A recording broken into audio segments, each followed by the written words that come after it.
자동차 관세부터 상호 관세까지 트럼프발 관세 태풍이 쓰나미처럼 몰려오게 될 4월 운명의 한 주가 오늘부터 시작됐습니다. 관세로 전 세계가 긴장하고 있고 어쩌면 잔인한 4월이 될 것이다. 이런 전망도 나오고 있습니다. 오늘 이 시간에는 이미 약속이 된 자동차 관세 그리고 윤곽이 나오게 될 상호 관세까지 이야기 살펴보고요. 그 파장까지 이야기 나눠보겠습니다. 이인철 참좋은 경제연구소 소장 함께합니다. 안녕하십니까? 네. 철강 알루미늄에는 품목별 관세가 매겨졌고요. 그다음 자동차, 반도체, 의약품 중에서는 자동차가 이미 언급이 됐습니다. 4월 3일부터 외국에서, 미국 외에서 생산되는 모든 자동차에 25% 관세 부과고 자동차 부품도 포함입니다. 자동차 관세에 대한 전반적인 내용부터 설명해 주시고 파급 효과로 넘어가죠. 그렇습니다. 당초 이제 예상보다 조금 더 강도가 높은 이제 관세 폭탄이 지금 시작될 것임을 예고하는 대목인데요. 다음 달 4월 3일부터입니다. 네. 모든 수입산 자동차에 대해서 25% 관세를 부과하겠다라는 행정명령에 서명을 했고요. 또 여기에다가 이제 부품까지 이제 이 관세 폭탄이 포함이 됐더라고요. 맞습니다. 미국은 이제 제조업 보호를 명분으로 삼고 있습니다만 미국 자동차 제조업을 쇠퇴시킨 세 개 국가로 한국 그리고 독일과 일본을 꼽고 있습니다. 이러다 보니 자동차는 대미 수출 품목 1위죠. 전체 자동차 수출의 절반은 미국을 향하고 있습니다. 특히 현대차 그룹은 지난해 미국에서 한 170만 대 이상의 자동차를 팔았는데 70만 대가 미국에서 생산을 했고 100만 대는 이제 배를 동원해서 한국에서 만들어서 수출한 물량입니다. 네. 이 100만 대가 타겟이 될 것으로 보이는데 문제는 한국 GM입니다. 네. GM은 지금 한국에서 만든 대부분의 자동차를 미국에 수출하고 있는 상황이기 때문에 이미 군산 공장 철수에 이어서 부품 공장까지도 철수설이 제기가 되고 있습니다. 부품도 마찬가지인데요. 부품 역시 미국의 최대 수출국입니다. 직접적인 관세 영향, 여기에다가 완성차 업체에 대한 수출 감소로 인한 수요 감소분까지 더하게 되면 2차 피해까지 우려가 되고 있는 상황입니다. 정부가 그래서 이제 지난주에 이제 자동차 업계 긴급 대책회의를 열었죠. 우선 업계 의견을 반영을 해서 다음 달 비상대책을 발표한다는 계획입니다. 네. 당연히 현대차, 기아차, 우리 차도 포함이 되고 있는데 방금 이야기를 들으셨겠지만 미국의 GM이라는 브랜드의 차가 우리나라 공장에서 생산을 하거든요. 근데 이게 이제 관세 부과 대상이 되니까 우리의 한국에 있는 GM 공장에 문을 닫을 수도 있다. 이런 또 암울한 이야기까지도 함께 나오고 있는데 문제는요. 이렇게 되면 미국 소비자가 타격을 받죠. 왜냐하면 미국 소비자도 우리 한국 차 좋아하잖아요. 가격 오르는 거 아니에요. 독일 차 좋아할 텐데 또 가격이 오를 테니까 25%씩. 이에 대해서 트럼프 대통령이 전혀 신경을 안 쓴다. 아마 미국의 소비자들은 지금부터 미국 차를 살 것이다. 이런 이야기를 했는데 소장님, 혹시 자동차 관세도 협상용으로 좀 이렇게 딜하고 싶어하는 거 아닐까요? 네? 사실은 트럼프는 아니다라고 선을 긋고 있습니다. 우리 희망사항이기도 한데요. 그럼에도 불구하고 수입산 자동차에 대해서 25%의 관세 부과, 여기 또 상호 관세는 또 별도입니다. 이런 걸 감안하게 되면 소비자들의 이 체감, 인플레이션, 차값 상승에 대한 우려가 커질 수밖에 없는데요. 그렇죠. 미국인들은 모조리면 미국 차만 사야죠. 맞습니다. 그런 우려에 대해서 트럼프 대통령은 25% 관세 부과로 인한 가격 상승에 대해서 전혀 신경 쓰지 않고 있다라는 강경한 입장입니다. 오히려 외국차 가격이 오르게 되면 미국산 자동차 판매가 늘어날 것이다. 라는 이제 반론을 제기하고 있는 상황인데요. 이와 같은 발언은 자동차 관세가 철강 알루미늄 관세처럼 협상의 어떤 카드가 아니라 영구적으로 부과를 하면서 미국의 제조업 부활을 꾀하겠다라는 의도를 드러낸 것으로 보이는데요. 실제로 트럼프 대통령 뭐라고 얘기했느냐.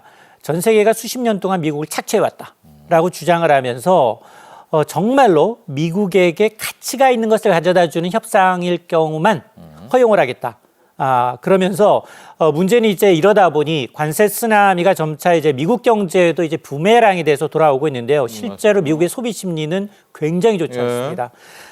이제 미국 내에서도 이럴 경우 미국 내 자동차 평균 판매 가격은 2자릿수 이상 오를 것으로 예상을 하고 있는데요. 이렇게 되면 미국 경제는 사실 소비가 3분의 1을 차지하고 네. 있기 때문에 소비가 줄면 경기 침체 가능성이 더 커집니다. 그러다 보니 물가 상승과 경기 침체가 동시에 나타나는 이 스태그플레이션 우려가 커지고 있는데요.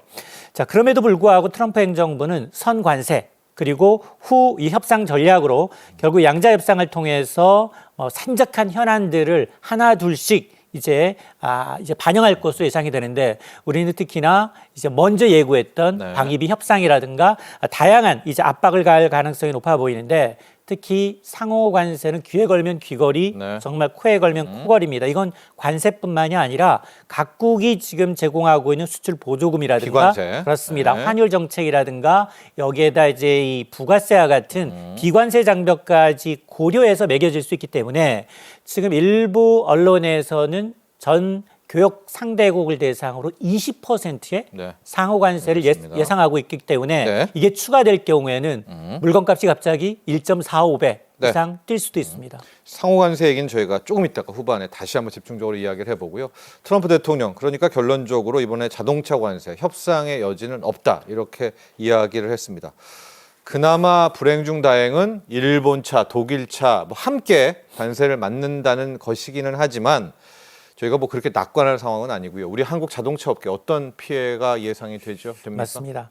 일단 실제로 이제 관세가 이제 현실화될 경우, 네. 자동차 관세가 현실화될 경우 지금 현대기아차의 경우에는 지금 최대 한 10조 원 가량의 이제 영업이익 감소가 좀 불가피한 상황인데요.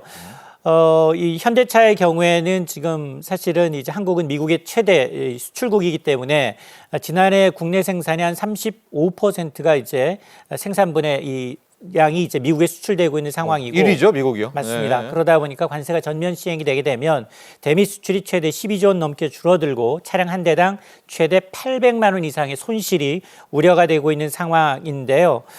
사실 일본의 경우는 과거부터 미국 내 현지 생산을 확대해서 상대적으로 타격이 좀 덜합니다. 네.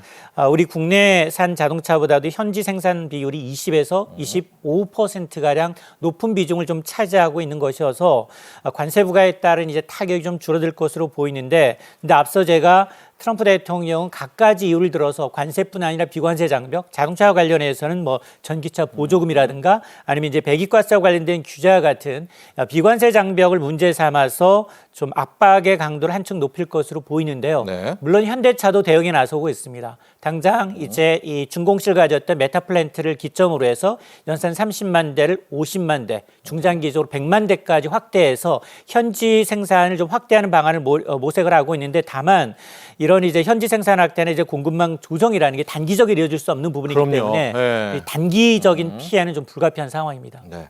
자, 그런데 우리 현대차 그룹이 31조 투자를 미리 앞에서 30조를 했는데 바이든 때 합쳐서 60조 투자 아닙니까? 이런 거를 좀 고려를 안 해줄까라는 이제 그런 마지막 여지, 그리고 반사이익에 대한 이야기도 꽤 나오는 것 같아요. 너무나 지금 비관만 있으니까 그래도 이거 한 줄기 빛 뭐 없을까요? 우리 한국 자동차 업계. 맞습니다. 어쨌든 트럼프 대통령은 전 세계 모든 수입 자동차 네. 그리고 부품에 대해서 똑같이 일률적으로 관세 대상을 타겟으로 하고 있습니다. 그거죠. 자, 이렇게 되면 역설적으로 미국 내 현지 생산 공장을 갖고 있는 생산 비중이 높은 업체들은 오히려 유리한 경쟁사 대비 유리한 입지를 점할 수 있는데요. 지금 현대차의 미국 현지 생산 비중은 40에서 이제 기아차는 한 44% 가량 네. 됩니다. 그런데 이제 이 지난주 준공식을 한 이 현대차 메타플랜트의 경우 당초 이제 연산 30만 대에서 50만 대, 나중에 이제 100만 대까지 확대해 이뤘기 때문에 이런 공장 가동이 이제 이 현실화되면 본격화되게 되면 예. 미국 시장 내 점유율 확대와 더불어서 관세 회피라는 두 마리 토끼를 동시에 잡을 수 있을 것으로 기대가 되고 있습니다. 또한 이제 일본의 경우에는 현지화 속도가 좀 빨랐지만 그럼에도 불구하고 최근 들어서 엔화가 강세를 보이고 네. 있습니다. 이런 점들은 오히려 가격 경쟁력 면에서도 한국 차가 오히려 우위를 점할 수 있는 요인으로 이제 작용할 수도 있는데요. 결국 선제적으로 미국 시장을 이제 빨리 진출하고 그리고 현지 생산 능력을 캐파를 많이 늘린 업체들에 대해서는 시장의 재평가가 나타날 가능성이 높고, 또 관세 위기 속에서도 현대기아차의 경우는 오히려 유리한 입지를 점할 수도 있다라는 분석이 나오는 대목입니다. 네. 자, 트럼프 대통령의 자동차 관세. 미국 차는 어때요? 우리가 얼핏 생각하면 결국 이야기대로 미국 소비자들이 미국 차를 산다면야 뭐 미국 차는 승승장구하겠지만 이 이론이 맞습니까? 왜냐하면 이제 GM만 해도 우리나라에서 꽤 생산을 하거든요. 맞습니다. 네. GM과 포드와 같은 이런 이제 미국의 빅3 자동차 업체에 경우는 미국 자동차 내 미국 내 생산 비중도 높지만 네. 그러나 멕시코나 캐나다, 네. 한국에서 생산하는 우회 생산하는 비중이 워낙에 높습니다. 그러다 보니 미국에서 연간 총 1,600만 대 차량이 판매가 되는데요. 이 가운데 절반이 수입차입니다. 네. 그리고 조립 차량이 60% 이상이 해외에서 부품을 조달하고 있는 상황입니다. 자, 그러다 보니 GM이나 이제 제너럴 모터스, 포드와 같은 이제 미국 업체들도 연간 한 1,100억 달러 가량의 추가 비용을 떠안을 수 있다라는 이제 지적이 나오는데요. 이렇게 되면 차량 가격은 한 현지 시간으로 대당 한 5,300달러, 4월 3일 이후에 예. 대당 가격이 오를 수 있고 미국 차도요. 맞습니다. 특히나 포드나 GM의 영업이익도 최대 30% 네. 줄어들 수 있다라는 이제 분석이 나오고 있는데요. 물론 테슬라처럼 테슬라의 경우에는 이제 미국 내 생산 비중이 워낙 높은데도 네, 불구하고 100% 죠. 네. 여기는 지금 해외 부품 사용이 많습니다. 해외 부품 사용으로 인해서 이번 관세 폭탄에서 완전히 자유롭지 못하다라는 분석이 나오고 있는데요. 어쨌든 이제 이번 조치가 미국 제조 부활을 이제 명분으로 하고 있지만 글로벌 공급망을 서로 공유하고 있는 자동차 산업의 특성상 미국 제조사들 역시 이 피해를 벗어나기는 어려워 보입니다. 네. 테슬라 얘기가 나왔으니까 테슬라까지 가볼 텐데 앞서 GM은 우리랑 뭐 크게 다를 바가 없어요. 포드 정도가 미국의 생산량이 높은데 포드도 부품은 또 수입하거든요. 테슬라는 100% 미국 생산이기는 하지만 부품까지 가면 어때요? 좀 여기도 달라지지 않습니까? 테슬라는 맞습니다. 어떻습니까? 지금 뭐 트럼프 대통령은 테슬라를 살리기 위해서 네. 직접 이제 테슬라를 시승해서 이제 구매하는 이제 어떤 쇼맨십도 보여주곤 했습니다만 주가가 말해주고 있거든요. 네. 테슬라 리스크는 CEO 리스크, 트럼프 리스크가 트럼프 리스크죠. 그대로 반영이 네. 되면서 전고점 대비 반토막이 나 있는 상황입니다. 자, 그러다 보니 트럼프 대통령은 테슬라의 경우는 미국 내에서 100% 생산해내기 네네. 때문에 관세에서 부담이 없다라고 이제 밝히고는 있습니다. 그럼에도 불구하고 지난달 유럽의 판매는 1년 전에 비해서 급감했죠. 40% 네. 넘게 급감했고요. 지난해 전 세계 전기차 판매 시장 점유율 1위를 중국의 비아디한테 네. 넘겨줬습니다. 그러니까 이제 지금 트럼프 행정부의 정책 자체가 전기차를 배제하고 있거든요. 네. 친환경을 배제하고 다시 화석연료로 회귀로 얘기하다 보니 전기차 캐즘과 더불어서 전기차 판매가 둔화되고 있고 특히나 고가 전기차는 지금 사실상 이제 저가인 이제 중국산 시장이 지금 먹히고 있는 상황이기 때문에 네. 실제로 지적하셨습니다만 완성차는 대부분 이제 미국에서 생산하고 있지만 배터리라든가 이 해외에서 이제 부품의 경우에는 여전히 20에서 맞아요. 30% 네. 넘게 수입에 의존하고 있는 상황입니다. 테슬라도. 맞습니다. 네. 자, 그러다 보니 뭐 굉장히 고가이면서 이제는 관세 부과라는 게 뭐 예를 들어서 무슨 뭐 이제 페라리나 이런 굉장히 고가 브랜드의 경우에는 이게 가격이 구매 상관없이 그들만의 차요. 그렇습니다. 네. 그들만의 차의 경우에는 공격적으로 살 수밖에 없기 때문에 네. 뭐 가격이 높은다고 해서 이제 수요가 줄어들 수는 없고 다만 이제 이 뭐 테슬라 이런 회사를 빼고는 미국의 빅트로이트 3사 그리고 이제 테슬라 역시 완전히 관세에서 이제 비켜나가기 좀 어려워 보입니다. 그런데 여기가 끝이 아닌 것이 이제 4월 2일이 되면 품목별이 아닌 상호관세, 국가별 관세가 나오지 않습니까? 앞서 잠깐 언급을 해주셨는데 상호관세까지 더해지면 실은 이야기가 더 달라지죠. 왜냐하면 여기에는 뭐 플러스 20이 더 붙는 거 아닙니까? 맞습니다. 다른 나라 차들은. 네. 지금까지는 철강, 알루미늄, 네. 자동차였어요. 근데 전 교역 대상국을 상대로 국가별. 20%, 네. 물론 이건 밝힌 건 아닙니다. 외신들의 전망인데요. 아마 이제 국가별로 20%의 상호 관세를 부과하겠다라는 겁니다.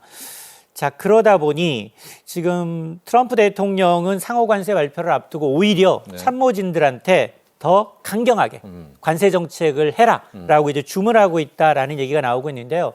워싱턴 포스트는 이 트럼프는 보편 관세 재추진까지 고려하면서 관세로 재정 수입 확대 그리고 제조 부활이라는 두 마리 토끼를 잡겠다라는 의지를 확고히 하고 있다라는 보도가 나오고 있습니다. 특히 미국을 상대로 무역 흑자를 보고 있는 이른바 덜티 15이라고 해서 이제 전 세계 국가의 15%에 해당하는 15개 국가가 상호 관세에 타겟이 될 것이라는 예상이 나오고 있는데요. 물론 어떤 나라가 이 더티 15에 포함될지 확인되지는 않았지만 지난해 기준 미국을 상대로 무역 흑자를 내고 있는 기록한 국가들 순위 그대로입니다. 중국, 멕시코, 베트남, 아일랜드, 독일, 일본 그리고 이제 한국도 포함될 가능성이 높다라는 이제 분석이 나오고 있습니다. 사실 트럼프 집권 일기 때 관세 확대를 좀 자제했던 것을 실수로 평가하면서 네. 당신 우리도 한미 FTA를 통해서 이제 철강 쿼터제를 받았지 않습니까? 그런 식을 이제 하지 않겠다는 겁니다. 이번에는 물가 상승 우려에도 불구하고 물러서지 않겠다라는 입장을 보이고 있습니다. 네, 상호 관세입니다. 지금 자동차 관세는 품목별이고요. 이것 외에 4월 2일 날 관세가 또 나온다라는 건데 이제 상호 관세를 다들 기다리고 있잖아요. 그런데 나오면 받아치겠다라고 해서 유럽연합 같은 경우에 지금 강경하거든요. 각국의 대응 모습은 어떨까요? 우리는 일단은 좀 숨죽이고 보고 있는데 강경한 국가들도 많은 것 같습니다. 맞습니다. 네. 이제 트럼프 대통령이 전 세계를 대상으로 해서 관세 폭탄을 예고한 만큼 각국의 대응 방식도 제각각입니다. 네. 우선 캐나다, 멕시코는 다소 강경한 이제 기조를 보이고 있는데요. 캐나다는 이미 트럼프의 보복 조치 시행 계획을 통보했고요.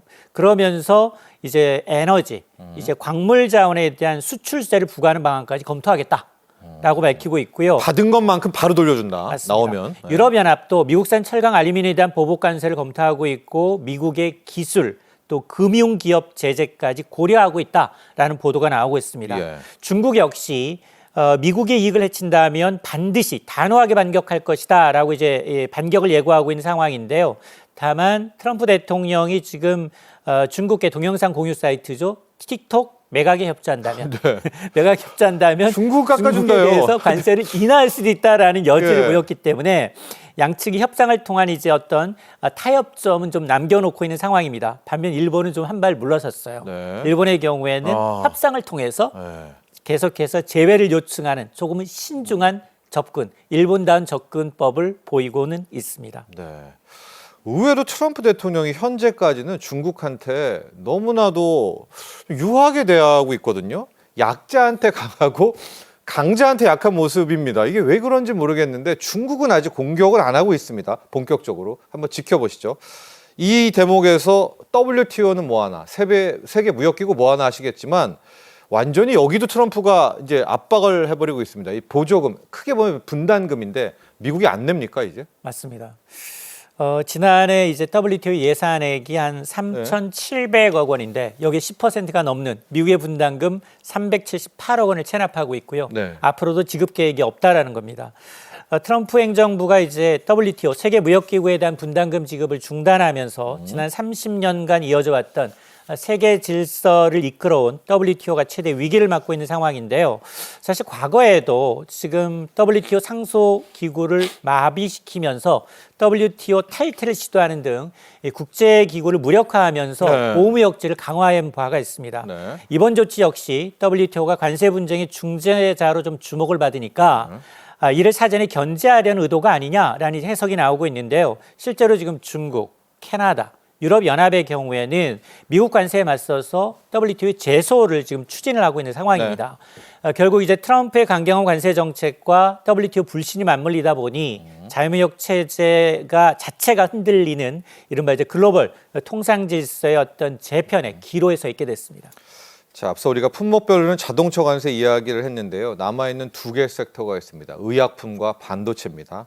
의약품은 뭐 그렇다 쳐도 반도체가 이게 진짜 걱정입니다. 뭐 경우에 따라서 이게 늦춰질 수도 있다라는 전문가들도 있는데 반도체 품목별 관세가 부과가 된다. 이건 정말 더 첩첩산중인데요. 맞습니다. 지금 반도체를 이제 자동차에 이은 다음 관세 타겟으로 지목을 하면서 국내 업계의 이제 불안감이 좀 커지고 있는데요. 사실 현재 한국의 대미 반도체 수출 비중은 약 7% 정도여서 그다지 크지는 않습니다. 그러나 문제는 뭐냐? 반도체는 너무 종류가 여러 가지예요. 네. 그러니까 어떤 반도체에 어떤 범위까지 포함될지 모른다는 겁니다. 그러다 보니 반도체가 사용되는 스마트폰, PC, 서버, 자동차, HBM 여러 가지 분야가 있는데요. 이 관세 부과 범위가 과연 반도체가 들어간 원산지 규정을 따져볼 것인지 여기에다 이제 이 이들 지역, 미국 이외 지역에서 생산된 반도체 함량 함량 비율을 어디까지 허용할 것인지. 그 가전까지도 걸리겠네요, 자칫. 맞습니다. 네, 우리 K 가전도. 맞습니다. 네. 그러다 보니까 관세 부과의 범위와 방식에 따라 피해 규모가 완전히 달라질 수 있는 부분입니다. 그래서 반도체 관세가 정말 25% 이상으로 확대될 경우, 그리고 함량 기준 과세가 좀 도입될 경우, 이럴 경우에는 타격이 훨씬 더 커질 수 있는데요. 물론 국내 업체들은 이제 현지 생산 이 확대를 고민하고 있고, 그리고 SK하이닉스와 이제 삼성전자가 현지 공장 건설에 지금 나서고는 있습니다만, 중장기적으로 보게 되면 미국 내 생산 공장을 갖고 있는 마이크론이 상당히 좀 유리해질 수 있는 구도로 갈 가능성이 높아 보입니다. 네. 자, 이제 우리의 대응 전략을 봐야 될 것 같습니다. 어제였죠. 서울에서 한국, 일본, 중국 이 한일중 경제통상장관 회의가 열렸거든요. 자, 소장님, 한국, 일본, 중국 이때는 힘을 좀 합쳐야 되지 않을까? 이 한일중에 함께 모이는 대비책과 함께 우리는 어떻게 또 대비해야 될지 이걸로 좀 마무리해 보죠. 그렇습니다. 이 한중일 경제통상장관회의가 어제 2019년 이후 이제 5년 만에 서울에서 개최가 됐습니다. 어쨌든 경제 통상 협력을 확대하고 자유무역 질서수의 뜻을 모으고 있는데요. 이번 회의는 트럼프의 상호 관세 발표를 앞두고 열린 만큼 이제 국제사회의 어떤 상징적인 의미도 있는데, 삼국은 어쨌든 한중일 FTA 협상을 가속화하는 데 협의를 했습니다. 이외에도 WTO 개혁과 기능 회복, 또 공급망 안정화와 수출 통제 강화, 또 녹색, 디지털 경제 협력 등을 주요 의제로 심도 있게 논의를 했는데요. 다만 이제 구체적인 어떤 이 대응책보다는 원론적인 좀 수준에 그친 게 아니냐라는 이제 평가가 나오고 있는데, 중국은 한일 양국과의 협력 의지를 강하게 피력을 하고 있지만 과연 일본이 나서줄 것인가, 이 부분은 좀 의문이고요. 네. 다만 트럼프의 의도는 이 제조업 부활이라는 건 분명하거든요. 정말로 미국 시장 공략과 무역 적자 해소를 위해서는 단기적으로는 우리가 미국 현지 생산 확대는 좀 불가피한 선택인데 포장을 좀 잘했으면 좋겠습니다. 왜냐하면 앞서 현대차가 31조 원, 대한항공이 48조 원. 그것도 있어요. 이외에도 포스코, 하나 에어로스페이스, 대미 투자 적극적으로 지금 검토하고 있는 상황입니다. 이런 대규모 투자는 반드시 정부와 민간 기업이 함께 발표하면서 우리가 협상의 어떤 협상력을 키우는 그렇죠. 수단으로 좀 활용할 필요가 있어 보이고요.